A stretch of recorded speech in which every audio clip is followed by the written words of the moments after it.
ದ್ವಿಚಕ್ರ ವಾಹನ ಸವಾರರ ಸುರಕ್ಷತೆ ಚಾಲನೆ ಹಾಗೂ ಅಪಘಾತಗಳಾಗುವ ಸಂದರ್ಭದಲ್ಲಿ ತಲೆಗೆ ಏಟು ಬೀಳಬಾರದೆನ್ನುವ ಕಾರಣಕ್ಕೆ ಹೆಲ್ಮೆಟ್ ಅನ್ನು ಕಡ್ಡಾಯಗೊಳಿಸಿ ಸರ್ಕಾರವೇ ಆದೇಶವನ್ನು ಹೊರಡಿಸಿದೆ. ಹೆಲ್ಮೆಟ್ ಧರಿಸದವರಿಗೆ ದಂಡವನ್ನು ವಿಧಿಸಲಾಗುತ್ತದೆ.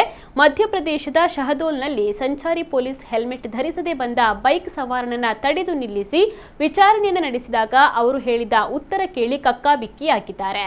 ತನ್ನ ದೊಡ್ಡ ತಲೆಗೆ ಚಿಕ್ಕ ಹೆಲ್ಮೆಟ್ ಸರಿ ಹೊಂದೋದಿಲ್ಲ ಎಂದಾಗ ಪೊಲೀಸ್ ತನ್ನದೇ ಹೆಲ್ಮೆಟ್ ಅನ್ನು ತೆಗೆದು ಸವಾರನ ತಲೆಗೆ ಇಟ್ಟು ನೋಡಿದ್ದಾರೆ. ಆದರೂ ಹೆಲ್ಮೆಟ್ ಅವರ ತಲೆಗೆ ಸರಿ ಹೊಂದಿಲ್ಲ. ಇವರಿಬ್ಬರ ನಡುವಿನ ಸಂವಾದ ಇದೀಗ ಭಾರಿ ವೈರಲ್ ಆಗಿದೆ. ದಿ ಟ್ರಾಫಿಕ್ ಕಾಪ್ ಎಂದು ಜನಪ್ರಿಯವಾಗಿರುವ ಟ್ರಾಫಿಕ್ ಹೆಡ್ ಕಾನ್ಸ್ಟೇಬಲ್ ಮತ್ತು ಸೋಷಿಯಲ್ ಇನ್ಫ್ಲೂಯೆನ್ಸರ್ ಆಗಿರುವ ವಿವೇಕಾನಂದ ತಿವಾರಿ ಹೆಲ್ಮೆಟ್ ಇಲ್ಲದೆ ಮೋಟಾರ್ ಸೈಕಲ್ ಸವಾರಿ ಮಾಡಿದ್ದಕ್ಕಾಗಿ ವ್ಯಕ್ತಿಯನ್ನು ತಡೆದಿದ್ದಾರೆ. ಸುರಕ್ಷತಾ ಉಲ್ಲಂಘನೆಯ ಬಗ್ಗೆ ಪ್ರಶ್ನಿಸಿದಾಗ ಸವಾರ ಬೈಕ್ನಿಂದ ಇಳಿದು ಮಾರುಕಟ್ಟೆಯಲ್ಲಿ ತನ್ನ ಗಾತ್ರದ ಹೆಲ್ಮೆಟ್ ಸಿಗಲಿಲ್ಲ ಎಂದು ಹೇಳಿಕೊಂಡಿದ್ದಾನೆ. ಆರಂಭದಲ್ಲಿ ಸಂಶಯವನ್ನು ವ್ಯಕ್ತಪಡಿಸಿದ ತಿವಾರಿ ಸವಾರನ ತಲೆಯ ಮೇಲೆ ತನ್ನದೇ ಆದ ಹೆಲ್ಮೆಟ್ ಅನ್ನು ಹಾಕಲು ಪ್ರಯತ್ನಿಸಿದ್ದಾರೆ. ಹೆಲ್ಮೆಟ್ ಹೊಂದಿಕೆಯಾಗಲಿಲ್ಲ. ನಿಜವಾದ ಕಷ್ಟವನ್ನು ಅರಿತುಕೊಂಡ ಅಧಿಕಾರಿ ದಂಡವನ್ನು ವಿಧಿಸಿಲ್ಲ ಅಂತ ಹೇಳಿದ್ರು. ಅಲ್ಲದೆ ದೊಡ್ಡ ತಲೆಗೆ ಸರಿ ಹೊಂದುವ ಹೆಲ್ಮೆಟ್ಗಳನ್ನು ತಯಾರಿಸಿ ಎಂದು ಕಂಪನಿಗಳಿಗೆ ಮನವಿಯನ್ನ ಮಾಡಿದ್ರು. ಈ ವಿಡಿಯೋ ವೈರಲ್ ಆಗಿದ್ದು ಸ್ಟೀಲ್ ಬರ್ಡ್ ಕಂಪನಿ ಹೆಲ್ಮೆಟ್ಸ್ ಕೂಡ ಪ್ರತಿಕ್ರಿಯೆ ನೀಡಿದೆ. ದೊಡ್ಡ ಹೆಲ್ಮೆಟ್ಗಳನ್ನು ತಯಾರಿಸುವುದಾಗಿ ಹೇಳಿದೆ. आइए आइए साहब, बिना हेलमेट के चल रहे हैं आप? हमारे साइज का तो हेलमेट ही नहीं मिलता साहब। आपके साइज के हेलमेट नहीं मिल रहा है?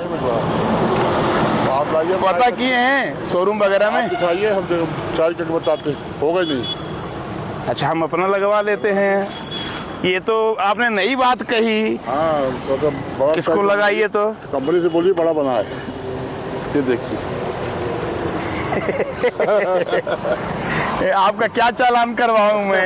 ए भैया, रिक्वेस्ट कर रहा हूँ, जो हेलमेट की कंपनियां हैं वो थोड़ा सा बड़े साइज का भी हेलमेट बनाइए कि दादा जैसे बहुत से लोग और हैं जिनका थोड़ा सिर बड़ा सरदार का कहते हैं, कहावत है। तो भैया कोई खराब बात नहीं है, जिनका सिर बड़ा है उनके लिए भी आप हेलमेट लगा, प्रॉब्लम आ जाती है। चलिए, क्या शुभ नाम है? विनय सिंह। विनय सिंह जी हैं। और जितने लोग भी वीडियो देख रहे हैं ना, खूब घुमा के शेयर करो यार, उस कंपनी वाले तक पहुंचना चाहिए जो हेलमेट बनाते हैं। हाथ जोड़कर विनती करते हैं भैया, हर साइज का हेलमेट उपलब्ध करा दीजिए।